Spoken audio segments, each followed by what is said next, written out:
श्रीवास्तव हमारे साथ हैं उत्तराखंड के मुख्यमंत्री पुष्कर सिंह धामी जी।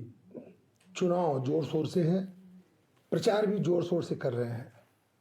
5 लोकसभा की सीटें हैं, प्रथम चरण में चुनाव है और लग रहा है कि भारतीय जनता पार्टी की जो 400 पार का नारा है उसकी शुरुआत उत्तराखंड से होने जा रही है।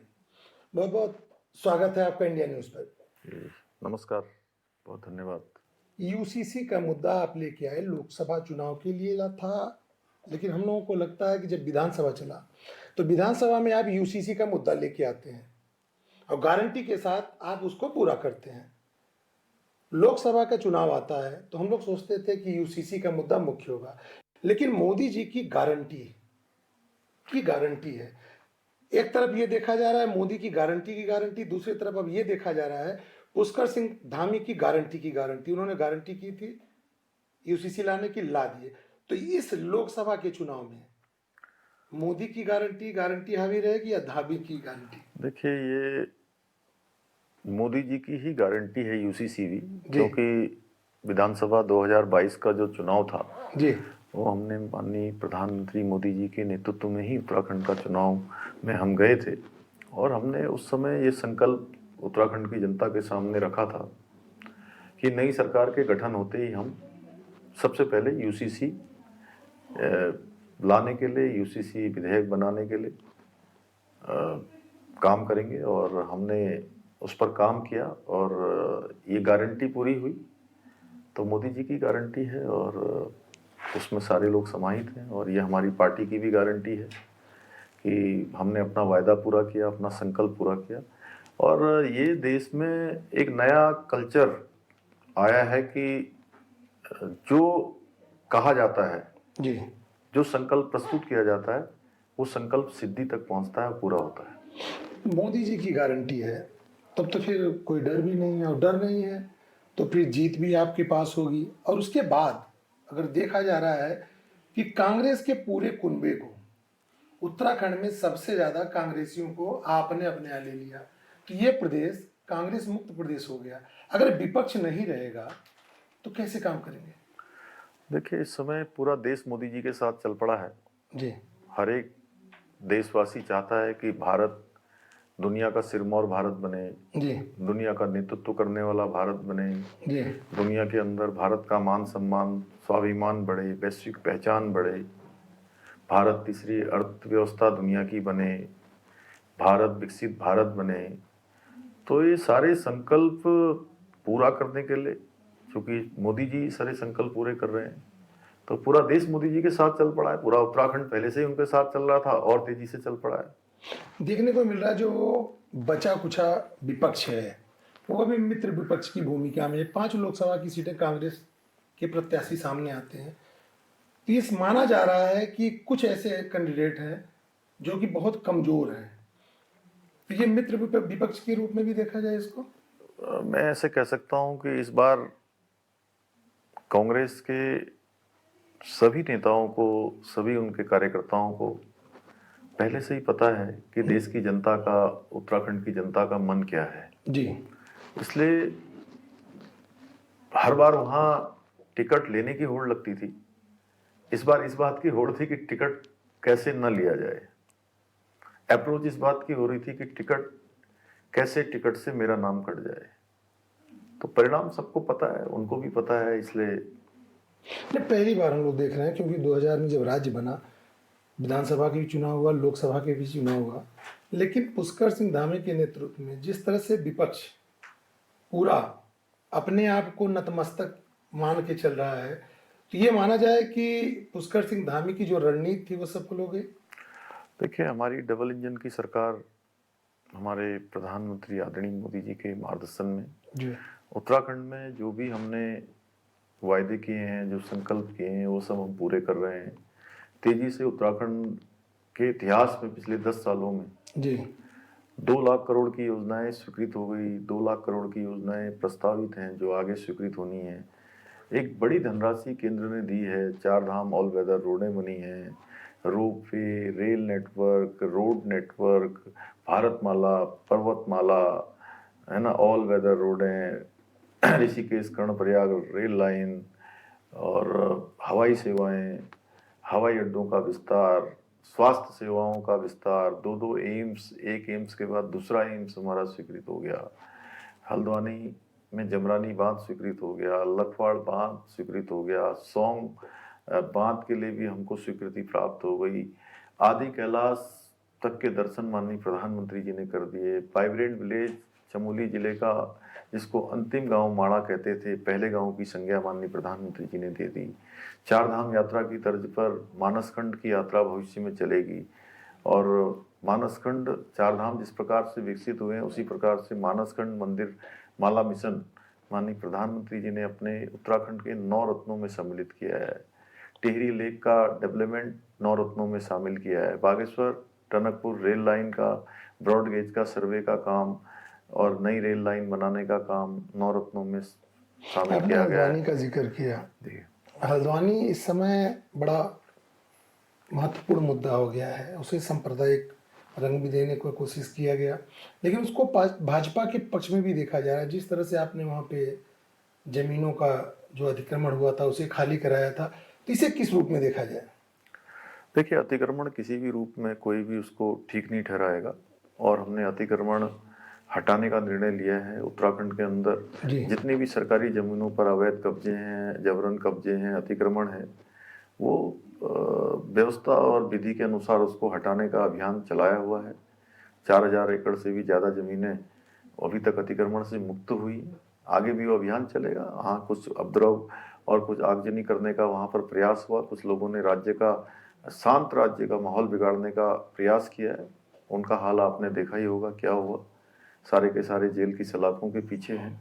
भविष्य में इस प्रकार की घटनाओं की पुनरावृत्ति न हो, भविष्य में कोई आगजनी न हो, पथराव न हो, कोई तोड़फोड़ न हो, कोई बलवा और दंगा जैसी स्थिति पैदा न हो, इसलिए हम दंगा निरोधी कानून भी लेकर आए हैं। अब कोई भी इस प्रकार की घटना होगी, उससे होने वाला नुकसान, सरकारी संपत्ति, निजी संपत्ति, उसकी एक एक पाई की भरपाई उसी दंगा करने वाले से वसूली क्योंकि जाएगी। पुष्कर सिंह धामी के मुख्यमंत्री होने के पहले कभी इस राज्य में इस तरह के दंगे नहीं देखे गए थे, लेकिन जब हुआ तो जिस तरह से आपने काबू पाया, तो क्या ये माना जाए कि आपको पहले से एहसास था कि ऐसा होना है, जिसकी तैयारी आपके लोग करके चले थे कि कैसे रोका जाएगा? देखिए, हमारा राज्य बहुत शांत राज्य है। सब जी। लोग एक दूसरे के साथ बहुत प्रेम पूर्वक रहते हैं, आपस में भाईचारा है, आपस में सौहार्द है। लेकिन यहाँ पर इस प्रकार की घटनाओं का कोई स्थान नहीं है। कोई भी देवभूमि में अशांति फैलाने का काम न करे, इस प्रकार की घटनाओं की पुनरावृत्ति न हो, इसलिए उस पर जो ठोस कार्रवाई है वो ठोस कार्रवाई हुई है और जो कार्रवाई हुई है भविष्य में मैं समझता हूँ कि जल्दी कोई ऐसी कार्रवाई इस प्रकार का उपद्रव करने के बारे में नहीं करना तो सोचेगा। बहुत दूर की बात है, सोचेगा भी भी नहीं। पूरा चुनाव मोदी जी के इर्द गिर्द घूम रहा है, लेकिन विपक्ष इसे स्थानीय मुद्दों के साथ जोड़ रहा है। कई ऐसे स्थानीय मुद्दे हैं जिसे वो लेके आए हैं और वह चाहते हैं कि उत्तराखंड में स्थानीय मुद्दों को प्राथमिकता दी जाए। तो जो स्थानीय मुद्दे हैं, भारतीय जनता पार्टी का उस पर क्या रुख होने वाला है? देखिए, स्थानीय कोई मुद्दे नहीं है। सारे मुद्दों पर हम लोगों ने त्वरित रूप से कार्रवाई की है। प्रदेश की सरकार ने, विपक्ष मैं कहूँ तो मुद्दा विहीन है। वो मुद्दे ढूंढ रहे हैं, उनको कोई मुद्दे मिल नहीं रहे हैं। जनता में वो सब मुद्दों को उनका आकलन जनता में जाके कर चुके हैं। उत्तराखंड की जनता उनको समर्थन देने वाली नहीं है, क्योंकि उत्तराखंड की जनता ने उनको राज्य की सरकार भी देखी है और केंद्र में भी सरकार देखी है। इस देश के अंदर सबसे ज़्यादा समय तक किसी ने शासन किया है तो उस पार्टी का नाम कांग्रेस पार्टी है। उस पार्टी ने देश को भ्रष्टाचार दिया है, देश को घोटाले दिए हैं, देश को करप्शन दिया है, देश को उन्होंने तमाम प्रकार की अव्यवस्थाएं दी हैं। तभी तो मैंने आपसे कहा कि आप भारतीय जनता पार्टी का जो नारा था कि कांग्रेस मुक्त देश हिंदुस्तान, लेकिन भले कांग्रेस मुक्त हिंदुस्तान नहीं हुआ, उत्तराखंड में तो आपने शुरुआत करी थी। हरिद्वार से भी सारे लोग कांग्रेस के भारतीय जनता पार्टी में आ गए, बड़े बड़े नेता, पूरी लिस्ट फहरिस्त है। 14,000 लोगों ने अन्य पार्टियों से भारतीय जनता पार्टी की सदस्यता ली है। उसमें कार्यकर्ता भी हैं, उसमें नेता भी हैं, प्रतिनिधि भी हैं। लेकिन मैंने अपने प्रदेश अध्यक्ष जी से अनुरोध किया है कि अब आगे कोई क्राइटेरिया बना लीजिए पार्टी में शामिल करने का, क्योंकि अभी भी बड़ी संख्या है जो भाजपा में आना चाहते हैं। ये जो कांग्रेस के लोग आ रहे हैं उससे भाजपा के कुछ नेता डरे हुए हैं कि आने वाले समय में अगर उनकी संख्या बहुतायत में हो गई तो जो कैडर के भाजपाई हैं उनको लग रहा है कि उनका जो उम्मीदें थी, जहां वो पहुंचना चाहते थे, जो उनको मिलना चाहता था, वह उनको मिलेगा जो अब भाजपा में आ गए हैं। नहीं नहीं, ऐसा नहीं है। देखिए, भारतीय जनता पार्टी में जो हमारे कार्यकर्ता होते हैं और एक सामान्य कार्यकर्ता से लेकर रीति नीति पद्धति के तहत उनका विकास होता है। जी। तो पार्टी संगठन में उनकी अहमियत हमेशा रही है और हमेशा रहेगी, क्योंकि पार्टी को चलाने का काम उन्हीं के माध्यम से होता है। वही पार्टी को आगे बढ़ाते हैं, पार्टी का झंडा लेने का काम होता है। बाकी राजनीति में कई बार परिस्थितिवश कुछ चीज़ों का समायोजन होता है, लेकिन अंततः जो पार्टी के जो हमारे कैडर के लोग हैं उनको हैं, डरने की जरूरत नहीं उनको है। कोई घबराने की आवश्यकता नहीं है। उनका स्थान हमेशा है और रहेगा। परिवारवाद, भारतीय जनता पार्टी हमेशा परिवारवाद का विरोध करती रही है, लेकिन इस बार चुनाव में लग रहा है कि परिवारवाद की परिभाषा भारतीय जनता पार्टी ने बदल दी है। ऐसा क्यों? क्योंकि उस परिवारवाद में भारतीय जनता पार्टी के लोगों को भी देखा जा रहा है। देखिए, भारतीय जनता पार्टी में किसी को टिकट इसलिए नहीं मिलता है कि वो किसी परिवार में पैदा हुआ है। एक कार्यकर्ता के रूप में, एक वहाँ पर प्रतिनिधि के नाते उसका क्या योगदान हो सकता है, क्या योगदान उसने दिया है। तो ये जरूरी नहीं है जैसे कि एक परिवारवाद उसको कहते हैं जो पूरी की पूरी पार्टी चलती है जिनके कारण से। जैसे अगर हम जम्मू कश्मीर से शुरू करें तो फारूक अब्दुल्ला के बाद उनके बेटे उमर अब्दुल्ला, मुफ्ती मोहम्मद के बाद महमूदा मुफ्ती। तो ये क्षेत्रीय पार्टियां सर तो परिवार के सहारे ही चलेंगी ना। आप पहले मेरी बात पूरी सुन लीजिए सर। उसके बाद आप हरियाणा में आ जाएंगे तो हरियाणा में आप देखेंगे चौधरी देवीलाल जी के पुत्र जो है ओम प्रकाश चौटाला के बेटे अभय चौटाला, अजय चौटाला, उनके बेटे दुष्यंत चौटाला। एक पीढ़ी दर पीढ़ी पार्टी चल रही है। आप उत्तर प्रदेश आ जाएंगे तो आपको अखिलेश यादव जी मुलायम सिंह जी के पुत्र हैं, उनकी पत्नी डिम्पल उनके पत्नी हैं, तो उस नाते वो भी राजनीति में हैं। आप बिहार चले जाएंगे तो आपको लालू प्रसाद के बेटे दिखेंगे, उनकी पत्नी राबड़ी जी दिखेंगी, तेजस्वी दिखेंगे, तेज प्रताप दिखेंगे। आप मुंबई चले जाएंगे महाराष्ट्र तो आपको उद्धव ठाकरे और उनके बेटे। लेकिन सर ये क्षेत्रीय पार्टियां ना, अगर ये परिवार को नहीं लेके चलेंगी तो इनका वजूद क्या रहेगा? तो इन पार्टियों की लड़ाई यही है कि ये अपने परिवार को और अपनी पार्टी को ही बचाना चाहते हैं। देश को बचाने के लिए, देश को आगे बढ़ाने के लिए इनकी लड़ाई नहीं है। इसलिए इनका मुकाबला भारतीय जनता पार्टी के साथ नहीं हो सकता है। और मोदी जी आज देश के अंदर भ्रष्टाचार को, परिवारवाद को, तुष्टीकरण को, जातिवाद को, क्षेत्रवाद में जो लोगों को बांटने का प्रयास है, उसको सबको समाप्त करके पूरा देश, पूरब से लेकर पश्चिम, उत्तर से लेकर दक्षिण, कश्मीर से लेकर कन्याकुमारी, अटक से लेकर कटक तक पूरे देश को एक सूत्र में बांधने का काम कर रहे हैं। और देश के अंदर शंकराचार्य जी के बाद किसी ने देश को एक सूत्र में बांधने का काम किया है तो आज़ाद भारत में आदरणीय प्रधानमंत्री नरेंद्र मोदी जी ने किया है।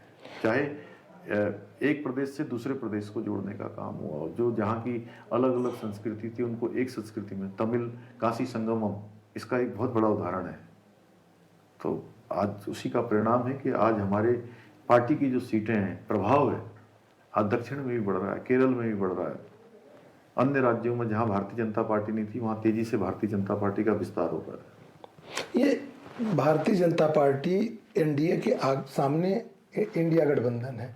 इंडिया गठबंधन क्षेत्रीय पार्टियों के साथ मिलकर बना है, और जो आपने कहा क्षेत्रवाद, परिवारवाद, जातिवाद, तो उससे कैसे भारतीय जनता पार्टी लड़ेगी ये जातिवाद, क्षेत्रवाद से?